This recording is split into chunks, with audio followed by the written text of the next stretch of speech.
Hello there everybody, Sam's Trains here, welcome back to the railway. Today I'm going to attempt the most ambitious project I have ever done. I'm going to try to create an entire locomotive from scratch in a single video. So stay tuned, this one should be pretty interesting.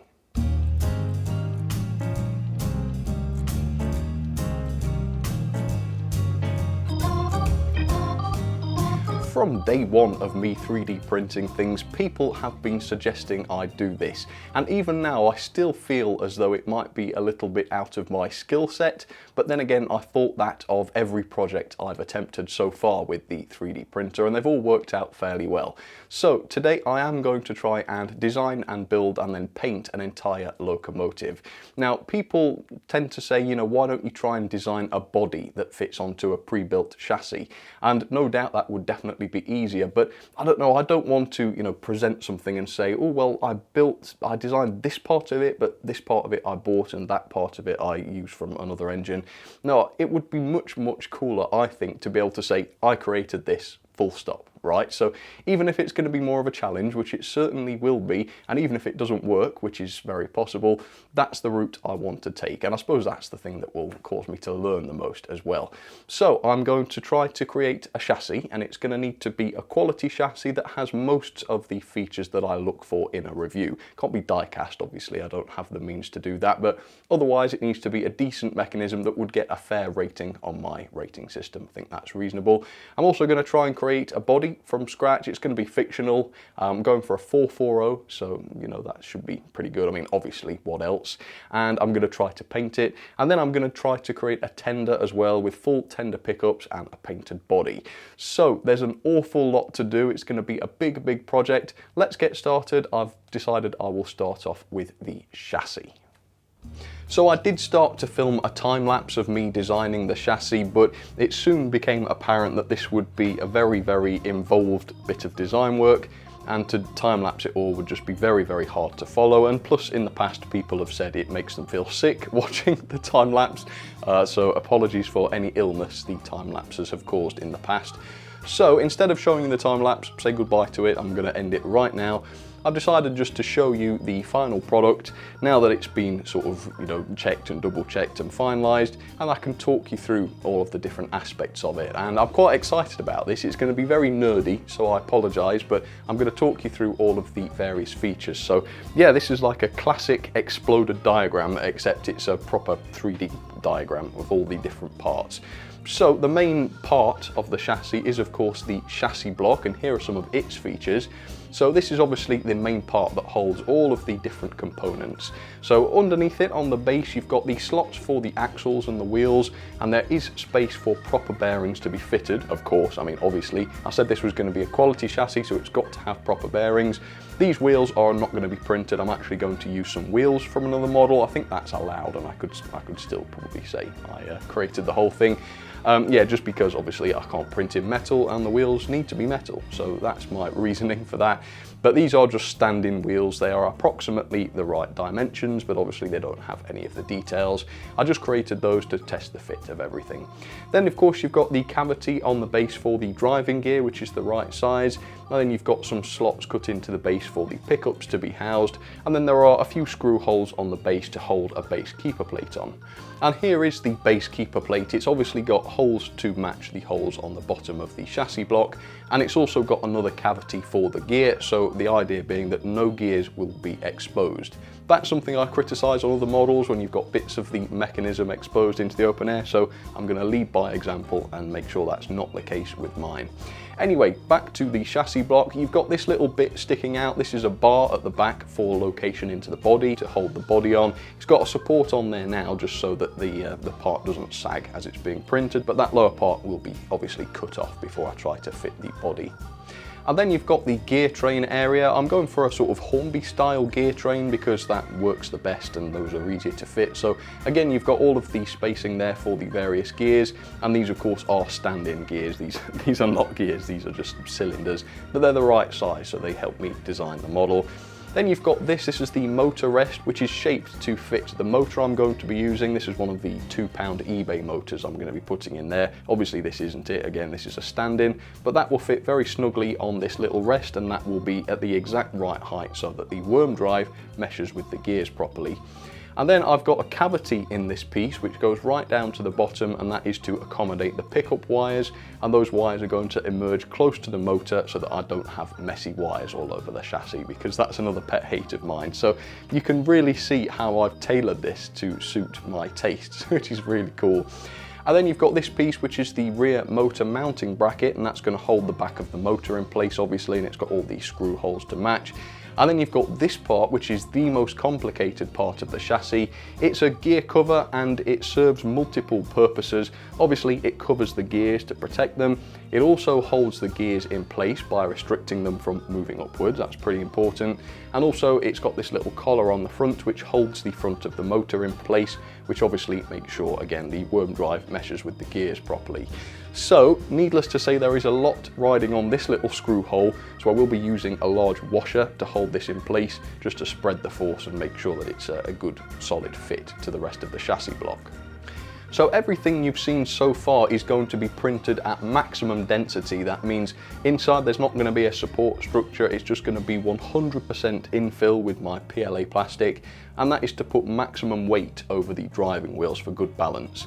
But for the front bogie area, I don't want that. Obviously I want this piece to be nice and light so that it doesn't unbalance the chassis and make it front heavy. So the front bogie itself is just going to be a dummy, because if it supports any of the locomotive's weight, it would then be taking weight away from the driving wheels, which would reduce traction. And because I'm not making a die-cast chassis, I do need to consider that very carefully. So the front bogie is just going to be suspended over the track from this frame, which is going to be printed in very low density so as not to unbalance the locomotive.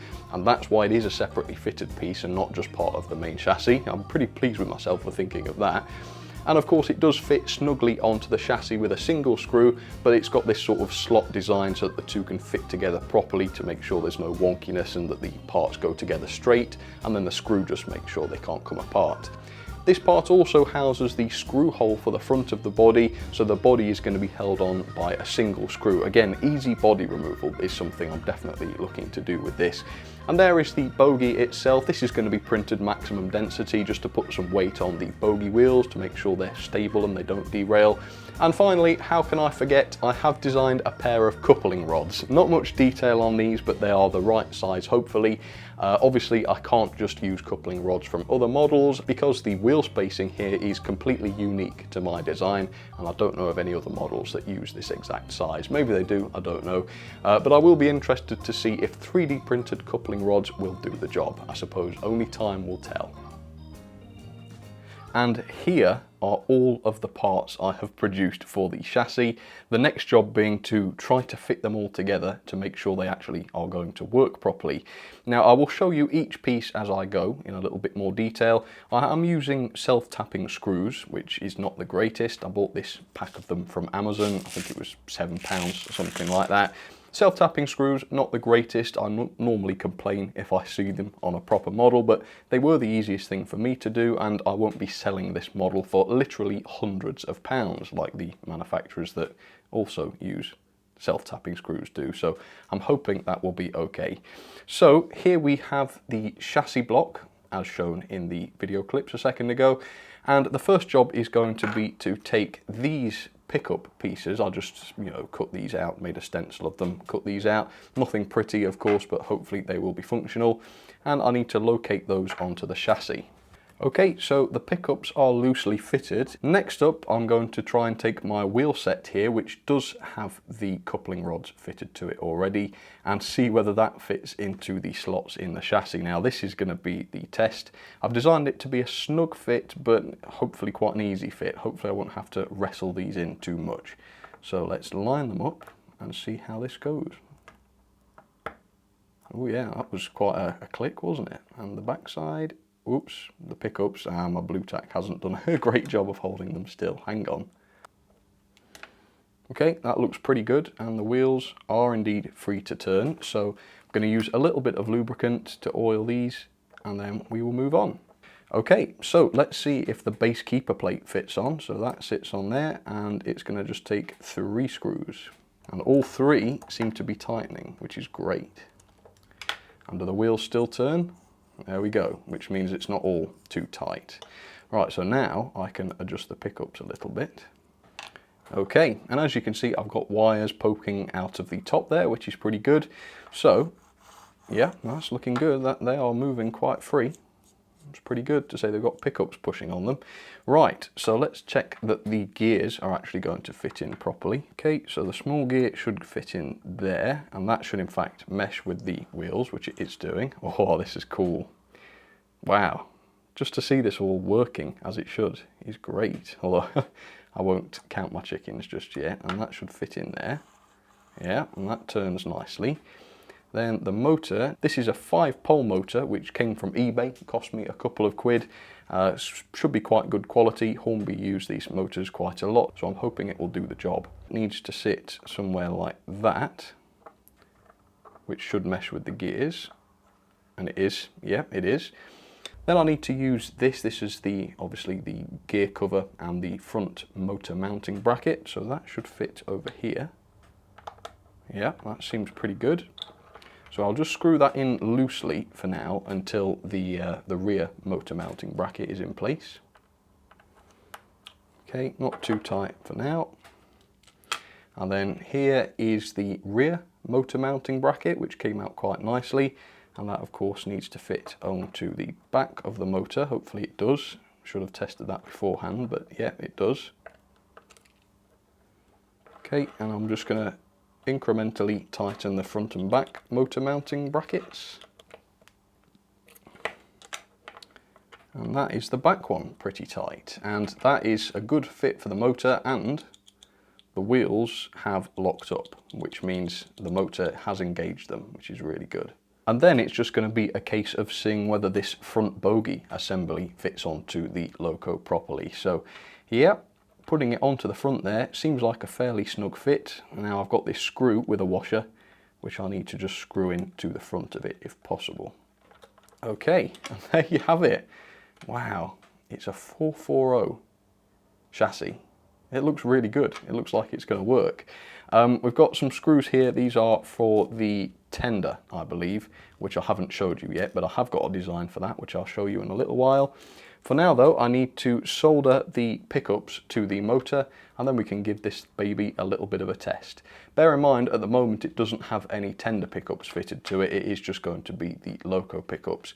These wires are going to connect to tender pickups a little bit later on, hopefully. Right, the moment of truth, the 100% 3D printed locomotive chassis, except for some wheels, some screws, a motor and some other minor parts, but hey, who's counting them? Okay, is there life? I think the biggest issue might be the pickups at the moment. Once we've got a tender, that problem will go away. But with the small amount of pickups this has, is it working? Yes. I saw movement. Hang on. Oh, yeah, it's going. Okay, it's not great, like I say, the pickups are useless, but they're better than nothing, I suppose. Here we go, let's try again. Yeah, it's killing it on the express points, unfortunately, but it seems to be working. Wow. Come on, stop cutting out. Can it crawl? That's a big question, isn't it? Let's try. Ooh. That's not bad. I mean, this is a brand new motor. It hasn't been run in yet.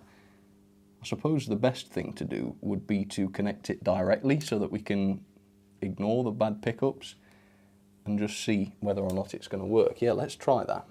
Okay, so it's now powered directly, which means we're not relying on the pickups. So this will show us how the actual mechanism itself behaves. Let's see.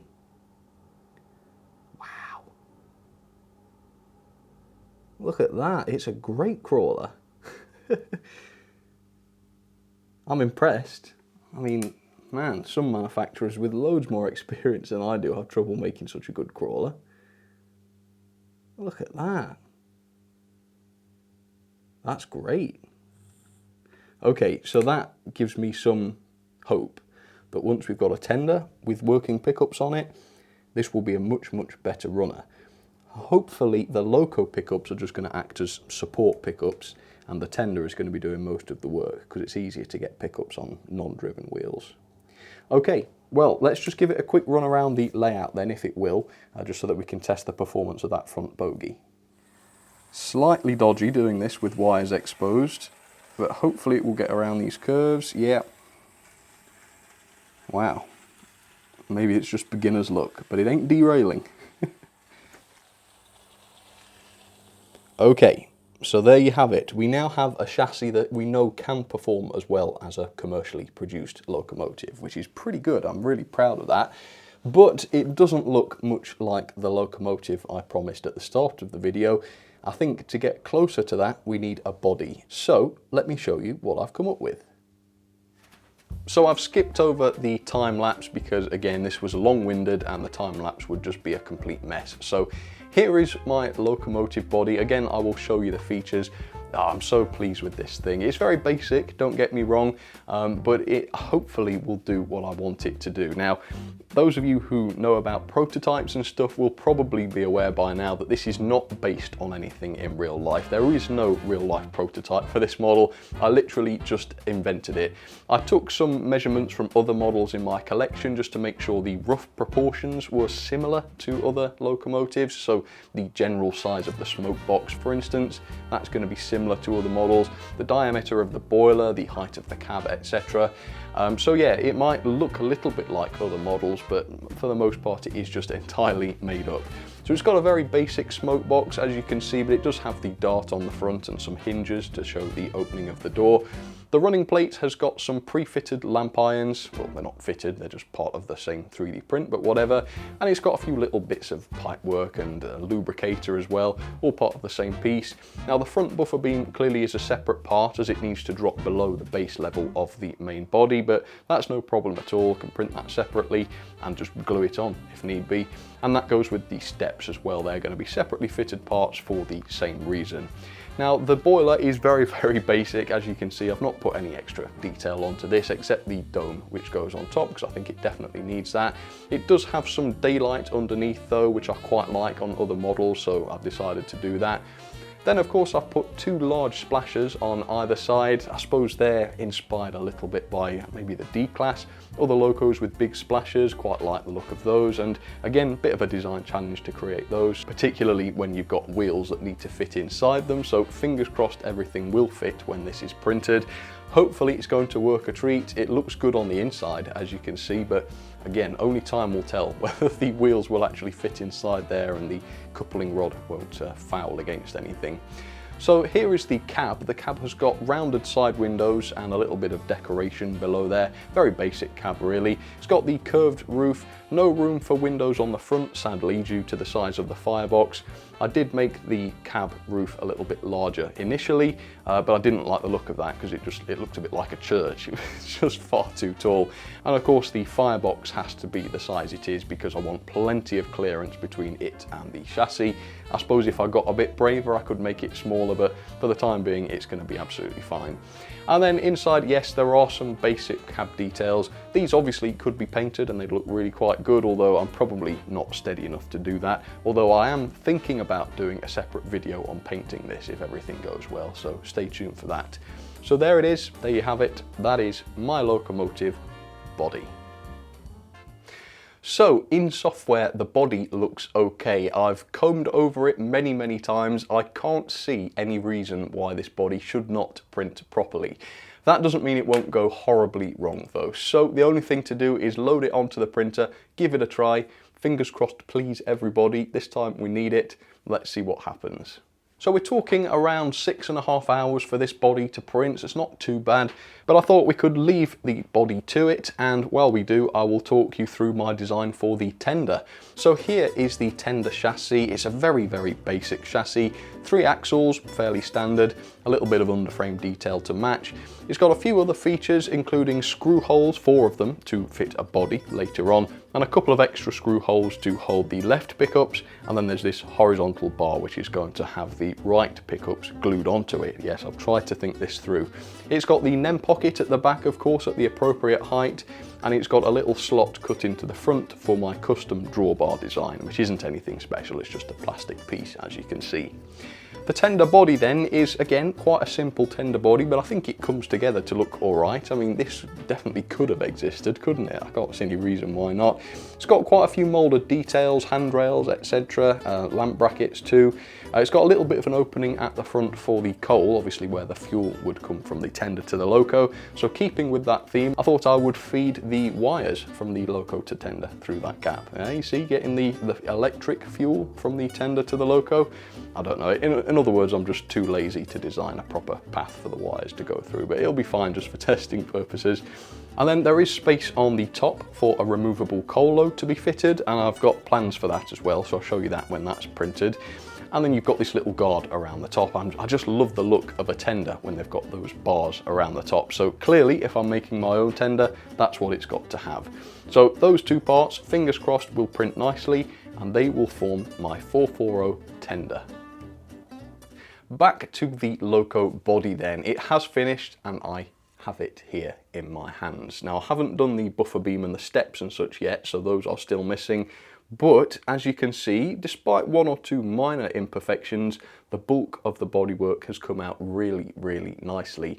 The details are fine, nothing has failed to print. Even the smaller parts, such as the safety valves and the whistle, they're okay. Obviously, they're not as good as separately fitted brass ones, and if this was, you know, a commercial model, I would be heavily slating it for having such horribly moulded plastic ones. But for a fun little project that just took me a few hours to knock together, quite happy with this. So, few things left to do. I need to test this on the chassis. Wouldn't that be terrible if it just didn't fit? Well, hopefully that won't be the case. Again, I've been very scrupulous in making sure the thing will fit, but again, there's a small chance that it won't, so we need to find that out. Then once I'm happy with everything, I'm gonna get some of that primer on, filler. Hopefully that will finish off the body quite nicely, and then we can get to painting things. Okay, let's try. Okay, so this is a huge moment of truth, because if these two don't fit together properly, then either the body or the chassis, both of which took an awful lot of work to produce, will be no good at all. So I've got to really hope that everything I calculated was right and that these two fit. Right, let's give this a go. So, tender wires through the hole in the fire. Okay, it's looking good so far, so I need to locate the lug at the back of the body. Shove that in. Oh, this is good. This is looking good. And then push the front of the front bogey piece into the body, and then hopefully I'll be able to lightly screw the body onto the chassis. Yep, I can feel it biting. Okay, so there you have it. You have a complete 440. That is crazy, isn't it? Wow. The front bogey looks a little bit funny, I'll admit that, yeah. It kind of dangles a bit like Lord of the Isles style, doesn't it? But that's not a big deal, it's just a practice project. It is a functioning front bogey though, that's all that matters. Wow, a complete locomotive.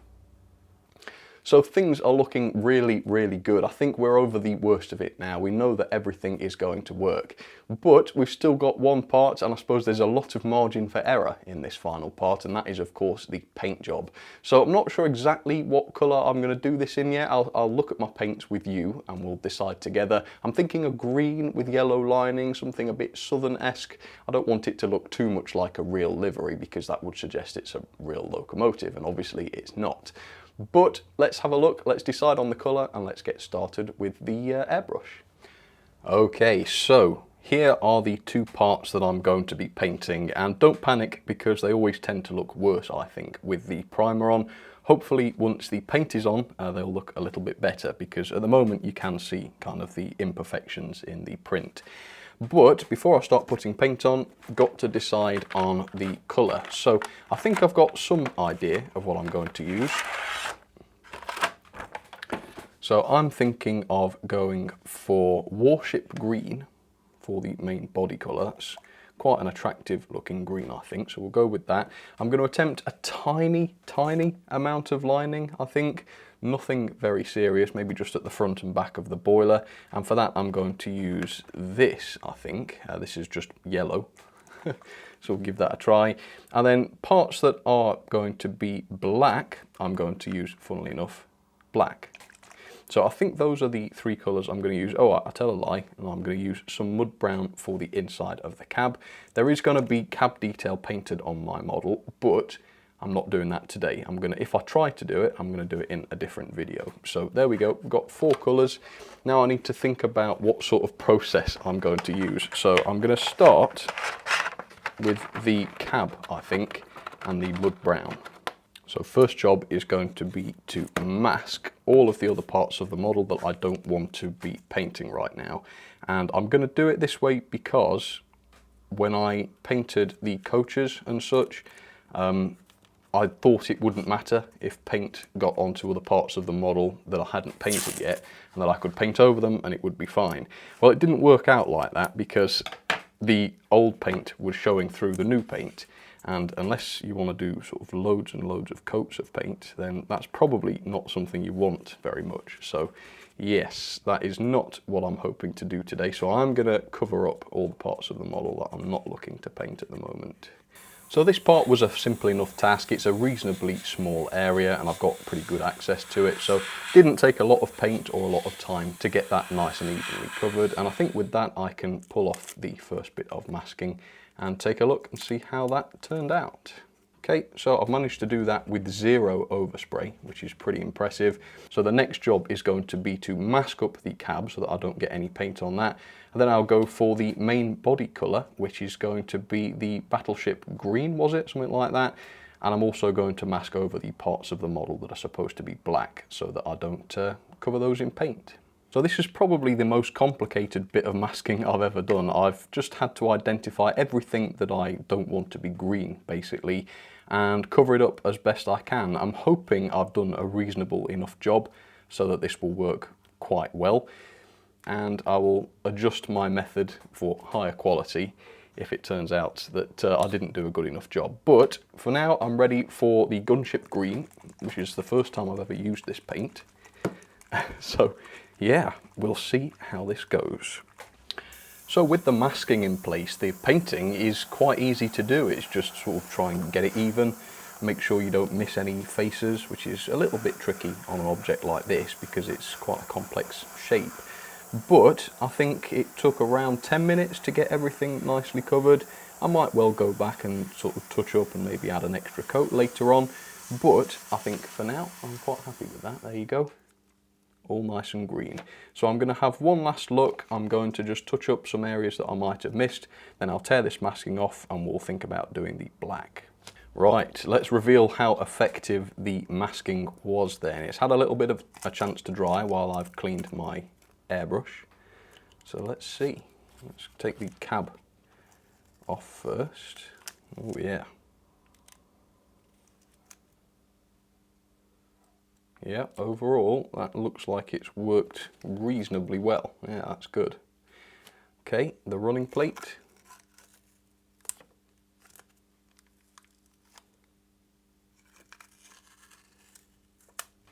Such a shame I didn't want a yellow running plate, because this would have been perfect, wouldn't it?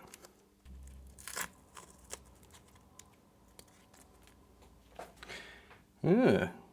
So overall, that has worked really, really well. So all of the parts, I think all of the parts now that are yellow are going to be painted black. So that's the top of the cab, the smoke box and the chimney and everything, and then obviously the running plate, etc. So yeah, I think this is going to work quite well. All right, I'll mask up and we'll get started. So there's something deeply satisfying about painting dark black onto a model. It just hides all of that horrible yellow primer so nicely. No telling what this is going to look like when I pull it off. Hopefully none of it has sort of seeped through and gone onto the lovely green that I've just painted on, but I've got to wait till I've finished to find out. So there you have it, the black smoke box, the black cab and the black running plate. Probably going to need some touching up around the ends where the masking's a bit messy. I might be able to mask off finer parts and improve them, But for now, let's pull off the masking and see how I did.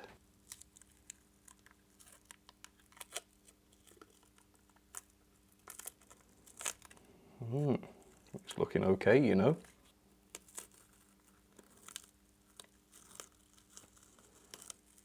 Oh yeah, this side especially came out really nicely. Right, so for the most part, that is okay. There's a bit to touch up on the side of the cab, which is all right. And there's a bit to touch up in front of the splasher there, which is a bit tricky. And that's the same on both sides, really. So yeah, I'll get to that. Hopefully, I can get this looking decent before too long.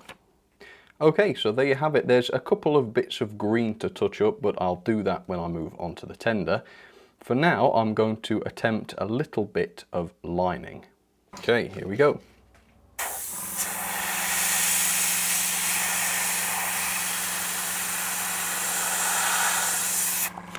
Okay, so I'm wondering whether the yellow lining was one step too far.